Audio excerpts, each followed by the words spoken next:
তো বন্ধুরা, আজকে আমি নিয়ে চলে এসেছি মজার একটা রেসিপি নিয়ে। তো এখানে দেখতেই পাচ্ছ যে আমি কি রান্না করতে চলেছি। আর এই রেসিপিটি শীতের সময় খুবই ভালো লাগে। মাংস ছাড়া এই ঝাল খেতে খুবই ভালো লাগে। তো সবার জন্য আমি ঝাল কেটে ধুয়ে রেখেছি। আর এখানে আমি কড়াইটাও বসিয়ে দিয়েছি। আর কড়াইটা গরম হয়ে গেছে, তেল দিয়ে গরম করে নিয়েছি। এখন আমি গোল গোল করে আলুটাকে ছোট ছোট করে কেটে রেখেছিলাম, 2-3টে আলু। আর সেটাকে আমি এখন নুন হলুদ দিয়ে ভালো করে ভেজে নেব, লাল লাল করে। ভাজতে ভাজতেই সিদ্ধ হয়ে যায় আলুগুলো, খুবই ভালো আলু। আর আমার ভাজা হয়ে গেছে লাল লাল করে, তাই আমি এখন এক এক করে আলু ভাজাগুলোকে নামিয়ে নিচ্ছি। আর দেখো আমার আলু ভাজা হয়ে গেছে, আমি নামিয়ে নিয়েছি। আর সেই তেলের পরে আমি এখন পেঁয়াজ কুচি রেখেছিলাম, সেই পেঁয়াজ কুচিগুলো দিয়ে আমি ভালো করে ভেজে নেব। যতক্ষণ না পেঁয়াজগুলো একটু ভাজা হচ্ছে, হালকা সফট হবে, ব্রাউন কালার যতক্ষণ না হবে ততক্ষণ পর্যন্ত ভাজবো। আর এইদিকে তোমরা দেখতেই পাচ্ছ পেঁয়াজগুলো ভাজা হয়ে এসেছে, নরম হয়ে গেছে। আর আমি এখন আদা রসুন পেস্ট করে রেখেছিলাম, সেইটা আমি এখন পেঁয়াজ ভাজার উপরে দিয়ে দিলাম। এটাকে দিয়ে আমি এখন ভালো করে কষাবো, নাড়াচাড়া করে ভালো করে ভাজবো মশলাগুলোকে, যতক্ষণ না মশলার গা দিয়ে তেল ছাড়ছে। তার উপরে আমি এখন লবণ আর হলুদ দিয়ে ভালো করে মশলাটাকে কষিয়ে নেব। ভালো করে দেখতেই পাচ্ছ কষাচ্ছি। আর মশলাগুলো গা দিয়ে তেল ছাড়তে শুরু করেছে, দেখো বন্ধুরা, তেল প্রায় ছেড়ে দিয়েছে। মশলাটা এখন আমার কষানো হয়ে গেছে। আর আমি এখন এর মধ্যে এক এক করে হাড়গুলো দিয়ে দেবো আর ছালগুলো দিয়ে দেবো। আর আমি ছালগুলো কেটে কুটে গুছিয়ে ধুয়ে রেখে দিয়েছিলাম।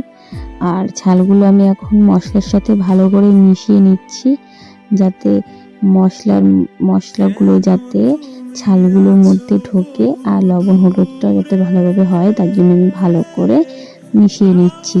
আর এখন একটু ফুটছে, এটা হতে বেশিক্ষণ লাগে না, কারণ এর গা দিয়ে তেল ছাড়াও শুরু করে দেয়, প্রচণ্ড পরিমাণে তেল ছাড়ে। এই রান্নাটা তোমরা তেল কম দিয়েও করতে পারো।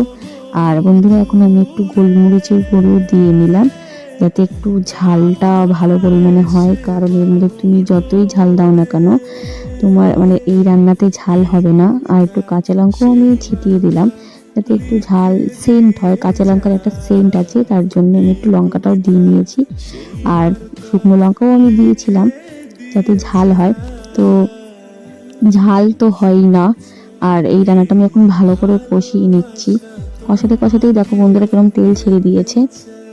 তো আমি এখন এর ওপরে আলুগুলোকে এক এক করে দিয়ে দিয়েছি, যেগুলো আলুগুলো আমি কেটে গোট গোট করে কেটে আমি ধুয়ে লাল লাল করে ভেজে রেখেছিলাম, সেগুলো আমি এখন ভালো করে নাড়াচাড়া করে নিয়েছি। আর আমি এখন দেখো একটু ফুটতে বসিয়ে দিয়েছি, এখন ফুটছে তলায়। আর ছালগুলো হতে বেশিক্ষণ লাগে না, ছালের মধ্যে যে ঠ্যাং তারপরে ডানা যেগুলো থাকে সেইগুলো হতে একটু টাইম লাগে, তাছাড়া আর কিছুই না। আর আলু তো আমি ভেজেই রেখেছিলাম, আলু প্রায় ভাজতে আধা সিদ্ধ হয়ে গেছিলো। আর আমি এখন ঢাকনা দিয়ে ঢেকে দেব। বন্ধুরা দেখো কিরম পরিমাণে তেল ছাড়া শুরু করে দিয়েছে।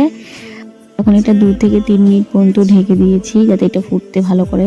আর নামিয়ে দিয়ে আমি এখন একটু গরম মশলাও দিয়ে দিয়েছি, ভালো করে নাড়াচাড়া করে নেব। আর দেখো বন্ধুরা, লুকটা কিরকম এসেছে, প্রচণ্ড লোভনীয় খাবার। যারা ভালোবাসে, শীতের সময় খেতে খুবই ভালো লাগে এই রান্নার রেসিপিটি। তো বন্ধুরা, আমি এখন দুপুরবেলায় ভাত আর চালের তরকারি নিয়ে বসে পড়েছি। আমি এই রান্নাটাকে সিম্পলভাবে করেছি, তোমরাও চাইলে সিম্পলভাবে করতে পারো। আর আরও এই রেসিপিটি আরও অনেক রকমভাবে রান্না করা যায়, আমি তোমাদের সাথে পরে শেয়ার করব। তার জন্য আমার ভিডিওটি লাইক কমেন্ট শেয়ার করতে হবে।